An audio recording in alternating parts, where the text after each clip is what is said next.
There are two parts of the violin used for tuning. The first are these pegs right here, which are used for making bigger changes in the pitch. And the second are these fine tuners over here, which are used for making finer adjustments, just small changes in the pitch. Now, a professional violin is only going to have one fine tuner for the E string, and then you just get used to getting really good at using the pegs for the other strings. But for a beginner instrument, most of them will come with all four fine tuners, which is really helpful as you're just getting started. When you can, I recommend just using the fine tuners because they're a lot easier and you're not going to break a string by adjusting a fine tuner. But sometimes, obviously, you'll need to use the pegs. So here's why we have to be a little bit careful with the pegs, and then I'm going to give you some principles for how to use the pegs without breaking anything.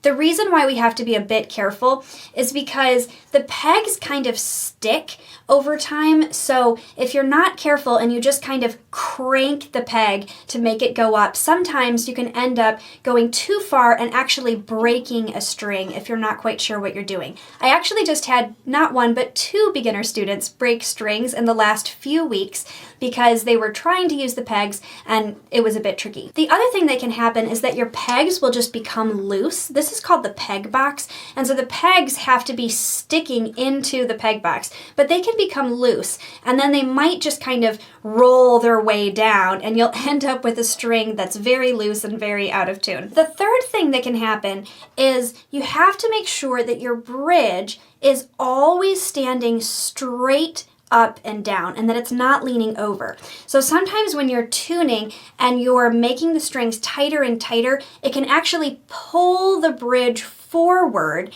and your bridge could end up leaning over, at which point it could either snap off the violin and you'll have to try to put it back, or it could actually snap in half, and I've had both things happen. So I don't say any of this to scare you, but those are the reasons why we have to be careful when we're tuning with the pegs. So here are some principles for tuning with the pegs successfully without damaging anything. The first principle is that if this is the first time you're using the peg that day, it might have gotten a little stuck. So you're going to loosen the peg before you tighten it. So I'm going to show you that now. For my G string, I'm going to loosen it by going down before I start moving it back up this way to tighten it like that.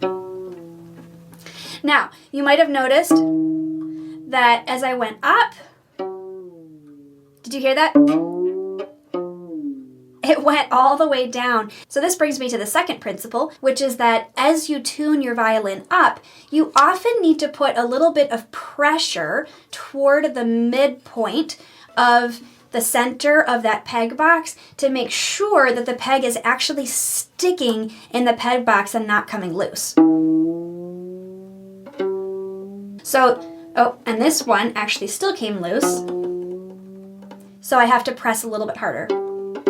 Okay, the third principle is to make sure that you're constantly plucking as you do it and watching the indicator on your tuner to see when you're getting close so that you don't accidentally go way higher than the pitch and risk breaking a string. The fourth principle is that after you tune a string or two, and especially if you've made any big adjustments, take a break and check the position of the bridge. So a good shortcut for this is to double check that your bridge is exactly parallel with this line on the violin. If you can see that it's parallel, then your bridge is in good shape and it's standing up correctly. To use the fine tuners, all you have to do is turn the fine tuner clockwise to make the pitch go up. So here's an example. Here's my G string. I'm going to turn my fine tuner clockwise this way, and the pitch went up. Or you can turn it counterclockwise the other way to have the pitch go back down. Typically with violin, we tune to a D minor chord with an A at the top, which sounds like this. And the reason we do that is because it has that A440 pitch, because we always tune our A string first, but it also helps us hear the overtones that help us make sure that the violin is in tune. But don't worry about all of that if you're a complete beginner. What you're going to do instead is use a tuner. So there are lots of different tuning apps. I've got a link in the description below to the one that I'm using, but you can try other ones as well. I'm going to start with my A string, so A. Okay, it's telling me that my A is only a little bit high.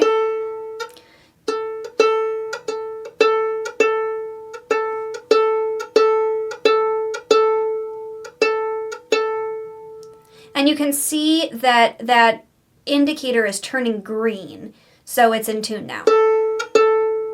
So let's try the E string, the highest string. That's telling me that my E is very low.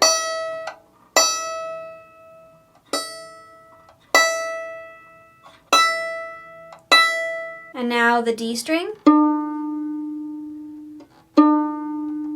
So it's telling me that this one is so high that I have to go down a lot.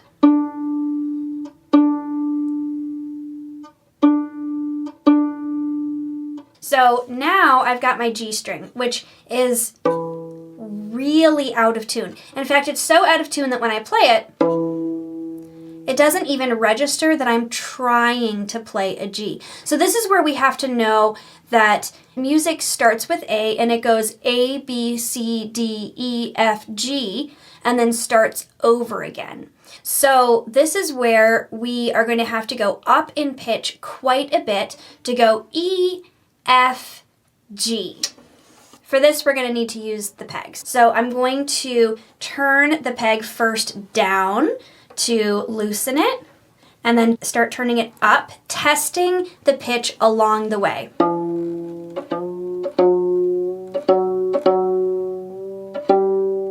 Oh, now it's in the range of G. It still says that it's too low, but because it's pretty close, now I'm going to use the fine tuner instead and see if that gets us to the right pitch.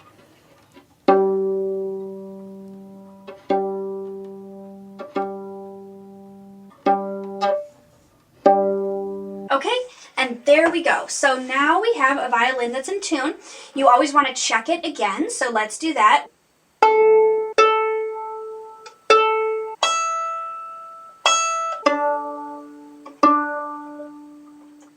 That's it. You now have a violin that's in tune to be able to play. How did that go for you? What questions do you still have? Feel free to put questions in the comments and I'll do my best to answer them and see if I can help you out. Remember that if tuning feels a little bit intimidating, it's not just you, it feels that way to most beginners on the violin. But with a bit of practice and following those principles, you will be tuning like it's second nature very quickly. In lesson 4, we're actually going to be putting our violins up on our shoulders and learning all the basics of really excellent violin position, and we'll even start plucking our very first notes. So join me over there. I'll see you in the next video.